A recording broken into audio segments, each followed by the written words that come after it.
Hey everyone, how you doing today? It's Mary Ellen Vanaken, Susan Jennings, the real estate ladies of North Atlanta. How you doing today, Sue? I'm great. How are you, Mary Ellen? I'm doing fantastic. So today we have some fun stuff for you. We are going to talk about mistakes to avoid when buying a home in the North Atlanta area. We're going to talk about a new neighborhood in Alpharetta because we love new neighborhoods and what we love about North Atlanta, which is shopping. And we're going to have some design tips of the day. So are you ready to rock and roll today, Sue? I am. So let's jump right into that new home community that we mentioned. And it's being built by Empire Communities, and it's called Firefly. Firefly is 55 new townhomes. They're for sale in Alpharetta, and they start in the high 500s. They're located on Hembry Road at Morrison Parkway. Morrison Parkway is also known as West Side Parkway. West Side just has a short section that's named Morrison. And these homes are actually selling really, really fast. There's over 20 of the home sites that are already sold of the 55. Wow. And they've just started to build these. So the pre-sale process with Firefly has really gone well. The townhomes range in size from 1,862 square feet to 2,025 square feet. They have 4 bedrooms and either 2.5 or 3 bathrooms. And the community, if you think about your experience as a kid with fireflies and so forth at night, it's really like a simpler time in your life. And that's what they intend your lifestyle to be like at Firefly. It's very purposeful in the way they're going to be landscaping this so that it has more of an Outer Banks feel to it. But you're nestled in that Alpharetta eco district where you can just take your dog for a walk. You can get up to the Alpha Loop very, very quickly from there. There's going to be a community green and a dry pond. A dry pond will actually be landscaped. And it's just a place where there'll be grasses and places where they will preserve nature so that you can just enjoy the birds and the butterflies and the fireflies. So what is a dry pond? Well, it's a landscaped area that will have natural grasses in it. And like I said, it's an area to attract butterflies and birds and nature. Oh, that is so cool. I mean, I know what it is, but some of our viewers might not. So that's kind of cool. And it's all about location and lifestyle. And so what they're trying to do is they're bringing in the lifestyle, like you're close to downtown Alpharetta, you're close to everything in Alpharetta location, but yet they're trying to make it that even though there's not a lot of property with the townhouse, that you have a nice green area that everyone's it's bringing the community together. Right. And this community is located very close to Georgia 400, between the Haynesbridge Road exit, which is exit 9, and the Mansell Road exit, which is exit 8. And so for those that like to commute into the city, they'll have a very easy commute from that location. Fantastic. Well, thank you for that great information. We love that.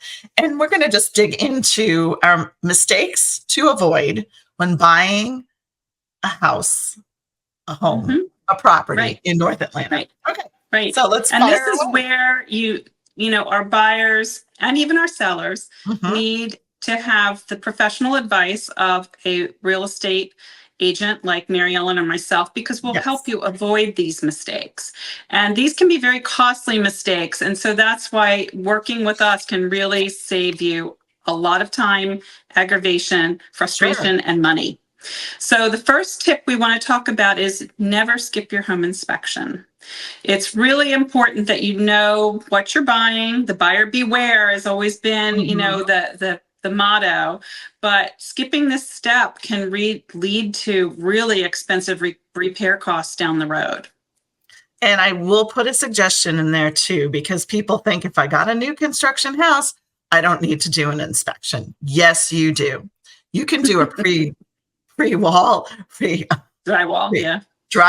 inspection and a regular inspection. So yes, an inspection. We will never say don't do an inspection. When people say that, I cringe. Cringe. Doesn't happen very often. I would suggest never do that. Okay. I've seen new home construction inspection reports that were 27 items on it that need to be fixed. And the beauty of that type of an inspection with new home construction is you just take the entire inspection report, turn it over to the builder and say, fix everything on it. And they generally do. Yes, yeah. I love new construction, because when you have the inspection report, you take it, you give it to the builder, and everything's done and you're good to go. Right. Right. So number 2 on our list of the tip to avoid when buying a home is don't overextend yourself financially. This is where we always stress it's important that you get pre-qualified with a reputable mortgage lender. We always love Mark Budnick at Ameris Bank for this reason. And it's important to account for all of your future homeowner costs, such as your maintenance, your taxes, your utilities, and not just the mortgage payment, but even like what it's going to cost you for lawn care throughout the year. So really, we want you to step back, look at the big picture, and not feel strapped that you've overextended yourself financially. Right. And I want everybody to know we don't get involved in your finances. We don't I think everyone should live below their means. They shouldn't, if you're qualified for 500, don't be shooting there, shooting lower. So I think that we don't know anybody's information on that. So, we just kind of go from there. Right. Right. Number 3 on a mistake to avoid is don't ignore the commute. Commutes here in Atlanta can be a little tricky. Traffic can be challenging, and a long commute can really significantly impact your life. It can make it, it can be very exhausting. It can put a lot of wear and tear on your vehicle. And it can make it difficult to get to your after school activities with your kids and so forth if you are living too far away from where you're working. Yeah. I mean, traffic is traffic. Everybody says they have the worst traffic and, whatever. So, I mean, I think you always have to incorporate traffic here. And also they're doing like a lot of improvements on the roads too. So there's always some work being done too as well.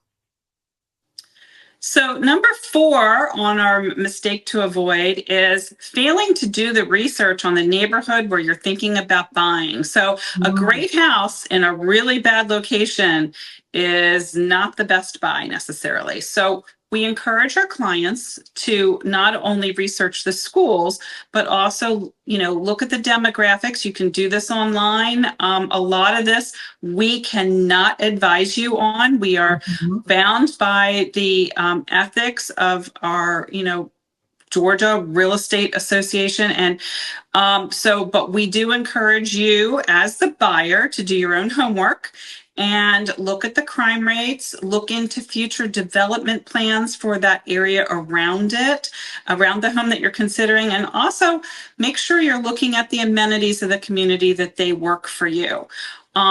So it's always, make sure you're doing your homework too. We'll help you as much as we can. We'll guide you, but we cannot lead you in any particular direction. Yeah. And one tidbit that I like to tell people is drive the neighborhood different times. Drive it on a Saturday, drive it when the school bus is there, so you have the feel.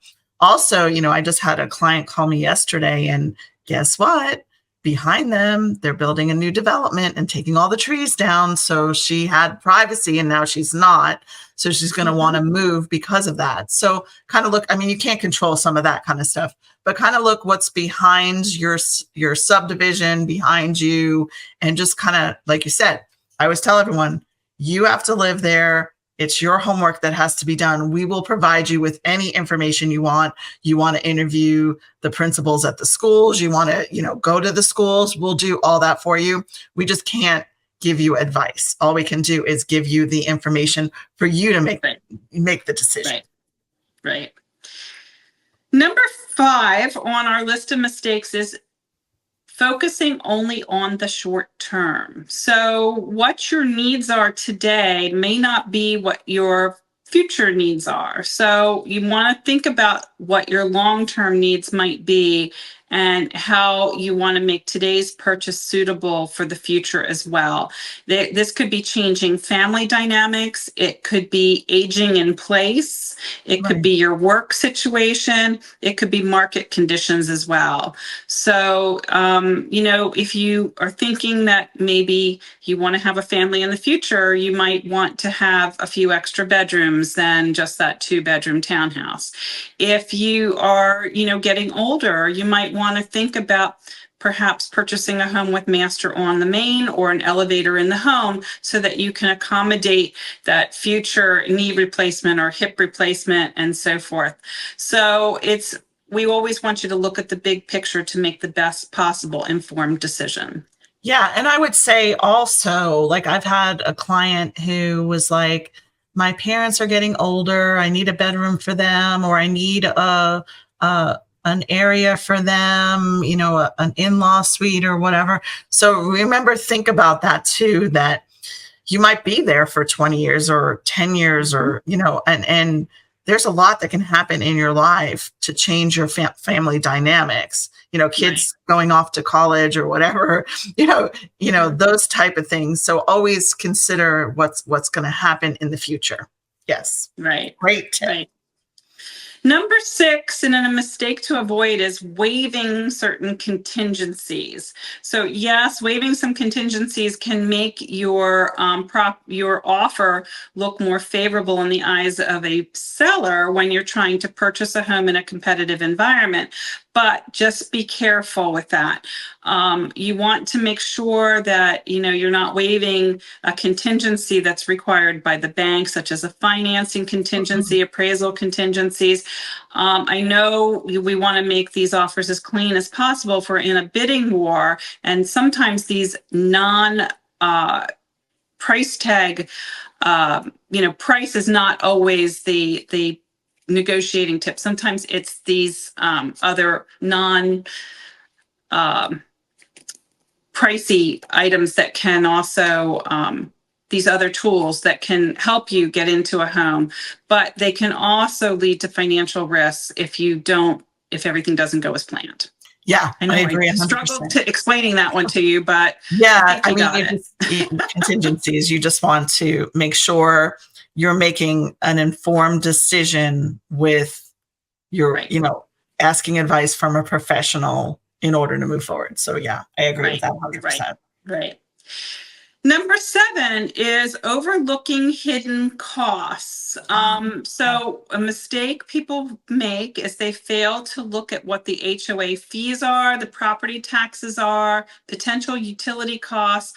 All these things can add up and potentially put you over your financial budget. Yeah, that's really important. Hidden costs, even when you're purchasing, those hidden costs there too, where, this fee and that fee and the nickel and diming you. So just really kind of prepare for a certain amount of costs. Right. Number 8 is not shopping around for a mortgage. I think I've mentioned this before, that we do, have our preferred lenders that we know get the job done efficiently, promptly, quickly, and know what they're doing. There are some mortgage lenders out there that I can't say that about necessarily, but we do encourage our clients to shop around, look at interest rates and mortgage products to get the one that best fits their needs. Yes, perfect. I don't know that I can add to that because I think you've nailed it. And number 9 on our list is don't get too emotionally attached to a property before the closing day. I want my clients to remain objective. Falling in love with a property can lead to things like overpaying for it, overlooking issues with it. So, we always want to stay calm and keep our emotions out of the transaction. Yeah, take the emotions and be practical about certain things too, as well. And you just never know until you get to that closing table. You never know if that's yours. So just get excited the day that you sign the paperwork and you have the keys in your hands. Yes, I agree. Right. And number 10 is neglecting resale value. So, we always advise our clients to consider what the potential resale value of a property could be. Good schools make a big impact on resale values. Amenities can make a big impact on resale values. And overall neighborhood appeal, location as to how easy it will be to sell a home in the future. Had a young couple, they purchased a home that was only like 3 years old. It was actually, in really, really great condition, actually met their wish list. However, had a really terrible location and lot. And as a result, it really made it very, very difficult to resell that home a few years down the road, because the one thing they couldn't change about that home was the lot. Yeah. So take that into consideration. Also, if you have wires behind your house, that's a no-no. Like, I'm going to tell people, we're not going to sugarcoat anything. We're going to tell you, hey, that's going to be a little harder for resale. Or the first house in the neighborhood, that's going to be a little harder for resale because everyone through the neighborhood drives past that house. You're going to have a lot of traffic, rather be in a cul-de-sac. So we're going to point those things out in a way of just letting you know that's going to be a little tougher for resale. So that's why you do need a professional on your side, telling you, helping you with these decisions. Yep. So, Mary Ellen, those were our 10 mistakes to avoid when buying a home in the North Atlanta area. So now we're going to move on to what we love about Atlanta. What we love about North Atlanta today is all the shopping. And we're not big shoppers, except what I will say is, you name it, they have it here. Yeah. So I think we'll touch some of the great areas that we do have for shopping. I think let's start with Avalon. So Avalon is right off the highway in Alpharetta on Old Milton. And exit 10, Georgia 400. Exit 10. You have a mixture of great shops, great restaurants. They even have a hotel there. They also have a convention center there, a movie theater. But shopping, going down to shopping, they've got, Lululemon. They have Alpharetta. I think we could just go through all the stores. Madewell. They have lots of Tommy Bahama. Lots of shopping. So if you're into shopping, definitely go through there. And it's outdoor, so it's kind of fun because, you're just walking through all the shops on the street, so it's kind of a nice live work play area that you can just do some fun shopping there. So, and location is great. They have Whole Foods there too. So, not only shopping for food, but shopping for also, clothes and things and all kinds. They, have Crate and Barrel there too as well. What other great shops they have there? Well, I mean, there's Our House and a couple other places where you can, purchase furniture, but there's also a Whole Foods there where you can do some grocery shopping. But right down the street from Avalon, we have the North Point Parkway corridor that has a lot of the bigger box stores such as Marshall's, TJ Maxx, Home Goods, Target. And there's a Best Buy nearby. There's all kinds of the bigger box stores down that way where you can, maybe purchase something at maybe a little bit better value than you would at one of the higher end shops. And they're really close to each other too. So they're very close to each other. Mall area. Then you have Avalon, and then you go into really downtown Alpharetta, which has some great shops. And a lot of them are very custom mom and pop shops, which is little boutiques. Boutiques. And if you want to shop local, that's kind of where you want to go to. You're going to find some unique stuff down there. And you've got your shops there and of course your restaurants and everything else. And they have a hotel and, bars and everything else. But shopping there is kind of fun too. You always can get a nice ice cream. I always think about, when you're shopping and you got your kids, it's like, here, take ice cream. I'm going to run in the store, stand outside because it is also outdoor shopping. So the fun thing about shopping in downtown Alpharetta is you can shop and then you can sit and you can have something to drink or have an ice cream or have a meal. And then you can get up and you can walk some more and shop some more and then sit down and have a drink, have an ice cream, have a meal, whatever you want. It's just, it's just a much more relaxed environment. And there's a lot of people watching that you can do on the green there. And it's just a lot of fun. And then both Avalon and downtown Alpharetta also feature music in the evenings, especially like Friday, Saturday nights. There's always some entertainment, and the entertainment's always free of charge. And you can, bring a blanket or a chair and sit on the green in both of those places and just relax. It's really a nice community to be a part of. And then you go up a little north in Alpharetta and you're going to get to Halcyon, which is off exit McFarland Parkway. And that has, exit number 12. And I think what's nice about there too, it's right off the highway. Same thing. You're going to have a lot of the little boutique-y type shops. You can eat and drink and do the whole thing. So you can shop, eat, and drink all together, which is kind of nice. It's also outdoors, which, a lot of our shopping is outdoors, which is nice because of the weather. And I really like they have a greenway there too as well. And I would just hit one more. And what I would say in the North Atlanta area, every little city has a downtown, like Woodstock and Roswell. And, so you're going to have a lot of little downtown shops. But I would just hit one more in Cumming, which is the Collection. And that's off exit 13. So it's like you just go up 400 and you can hit shops on every single exit. And the Collection is a combination, the same thing. They've got the movie theater and they have Barnes and Noble. Really, Barnes and Noble's still around. They have that kind of stuff, and they have Talbots and I would say Soma and all little cute little shops and DSWs in there too. So you're going to have not as many boutique-y type shops, but you're going to have some of the ones that you just want to kind of hit there too. So shopping. There's a lot of great places to eat in that same shopping center at exit 13, where 141 meets Georgia 400. And I think wherever you do live in the North Atlanta area, like you said, there's going to be shopping pretty close by.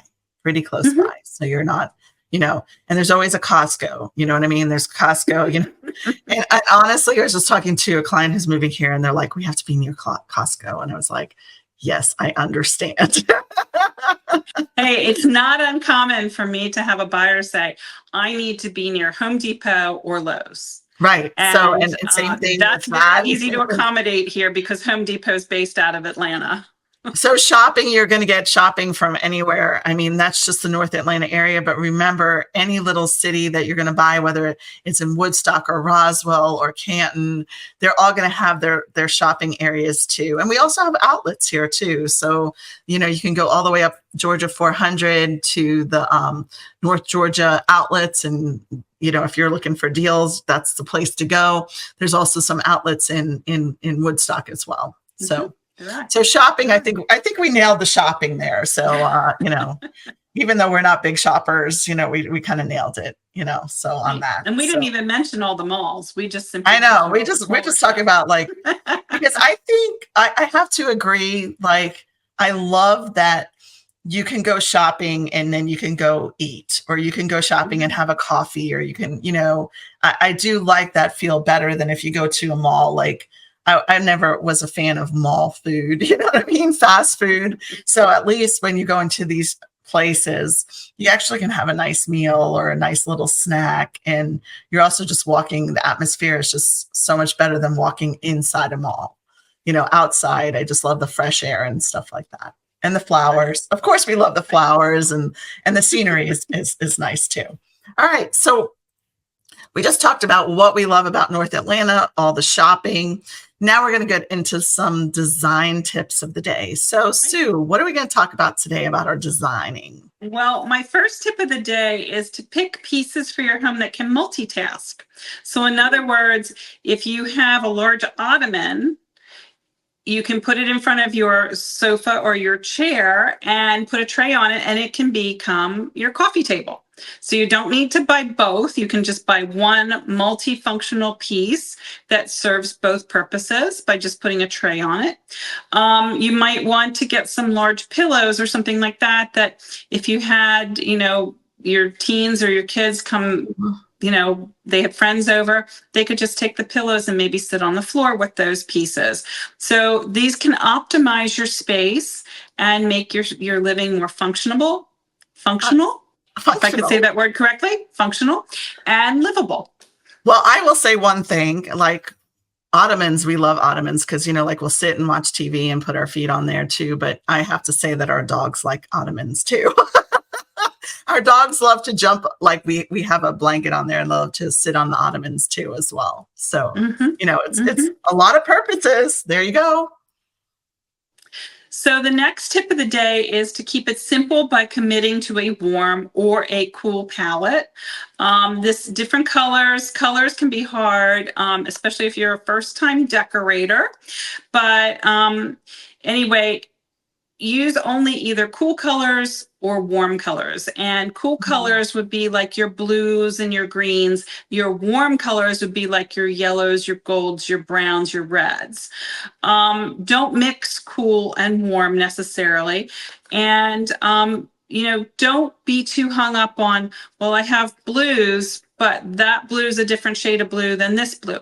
The beauty of blue is that you just blend your blues. Seriously, just blend your blues and your room will be absolutely beautiful. And don't forget to put, white in with that because it makes the blues look crisper. And, if you want the warm colors, great. You just stick with like your yellows, your browns, your reds, your golds in a room, and it will all look very harmonious.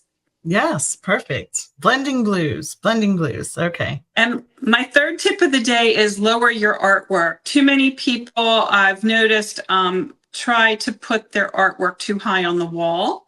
Unless you're accommodating a piece of furniture underneath it, you really shouldn't hang your artwork too high on the wall. You want to keep it eye level so that most people walking past it can look at it and enjoy it. Unless you have like these big ceilings and then you have a lot of artwork on it like I do. If you have 20-foot ceilings in your family room, and we love to have art on our house, but most of them are eye level, but we do have these big walls and we put some, they're hard to, put up there, but we love looking at the artwork. So I like looking all around. But if you eye level, I agree 100%. You want to be able to enjoy the artwork in your house. So, right. Fantastic. So anything else for today? Well, we had a great question today. We talked about mistakes to avoid. We had a subdivision we talked about in Alpharetta. We talked about shopping, and we had some great design tips. So follow us on social media. You also can, we have a newsletter for Milton in Alpharetta on all the activities going on, a weekly newsletter. Feel free to sign up for that. And thanks for listening, and have a great day. Sue, thank you for joining us as usual. And we're the Real Estate Ladies of North Atlanta, Mary Ellen Vanaken, Susan Jennings. Have a great day. Bye-bye.